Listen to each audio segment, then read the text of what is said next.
Hi friends, welcome to Kiran Kumar blog channel. ఈరోజు ఈ వీడియోలో నేను మీకు పొలిటీషియన్ గాలి జనార్దన్ రెడ్డి గారి కొడుకు కిరీటి హీరోగా, శ్రీలీల హీరోయిన్గా junior movie pre release event ఎలా జరిగిందో ఈ వీడియోలో మీకు చూపించబోతున్నాను. అంతకంటే ముందు మన ఛానల్ని మొదటిసారిగా మీరు చూస్తున్నట్లయితే తప్పకుండా సబ్స్క్రైబ్ చేసుకోండి. ఈ junior movie pre release event అనేది రామానాయుడు స్టూడియోలో జరుగుతూ ఉంది. ఇది హైదరాబాద్లో ఉంది రామానాయుడు స్టూడియో. ఇక్కడికి చీఫ్ గెస్ట్గా ఎస్ఎస్ రాజమౌళి బిగ్ డైరెక్టర్ అయితే రావటం అయితే జరిగింది. ఆయన సినిమా గురించి, అందులో యాక్ట్ చేసిన పర్సన్స్ గురించి చెప్తూ వస్తున్నారు. ఇదిగోండి, స్టూడియో లోపల మనకి ఇలా ఉంటుంది.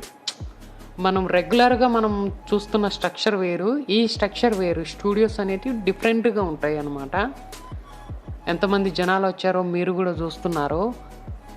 ఎలాంటి లైట్స్ యూజ్ చేస్తున్నారు ఫంక్షన్స్కి.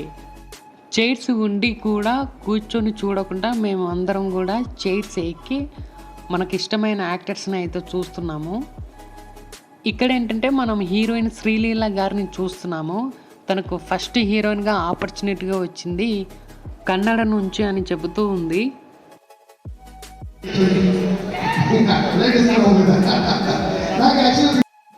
ఇక్కడ మనము ఈ మూవీకి మ్యూజిక్ డైరెక్టర్గా వర్క్ చేసిన దేవిశ్రీ ప్రసాద్ గారిని మనం చూస్తున్నాము. ఇక్కడ జూనియర్ మూవీ డైరెక్టర్ని చూస్తున్నాము. ఆ పక్కన జెనిలియా గారిని, హీరో కిరీటిని, వీళ్ళందరినీ మనం చూస్తున్నాము. చూసారు కదా ఫ్రెండ్స్, ఈ వీడియో కనుక మీకు నచ్చితే లైక్ చేయండి, షేర్ చేయండి, కామెంట్ చేయండి. మర్చిపోకుండా మన ఛానల్ని సబ్స్క్రైబ్ చేసుకోండి. Thank you.